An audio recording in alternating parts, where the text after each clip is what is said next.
અને યાત્રા ની હજુ તો શરૂઆત જ થઈ છે.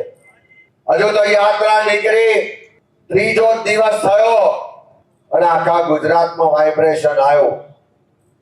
અત્યારે જે ગરમી છે એનાથી વધારે ગરમી આ યાત્રાના મંચ પરથી જે વાતો કહેવાય, આજે જે ગરમી છે એનાથી પણ વધારે ગરમી આ સરકારમાં બેઠેલા લોકોને લાગવા માંડી છે કે હજુ તો આ પહેલું ચરણ છે ઉત્તર ગુજરાત, હજુ તો ફાગવેલ થી બીજા ચરણની શરૂઆત થવાની છે.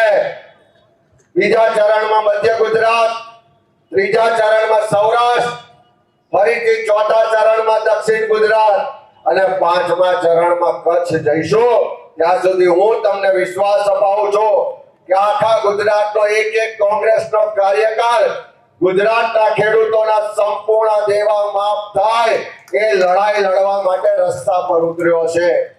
હું તમને વિશ્વાસ અપાવું છું કે આ યાત્રા પૂરી થાય ત્યાં સુધી આખા ગુજરાતના યુવાનોને કાયમી રોજગાર મળે, ફિક્સ પગાર, કોન્ટ્રાક્ટ ને આઉટસોર્સિંગ પ્રથા નાબૂદ થાય, એના માટે આખા ગુજરાતનો એક એક કોંગ્રેસનો કાર્યકર ગુજરાતના યુવાનો સાથે મળીને રસ્તા પર ઉતરીને લડતો હશે.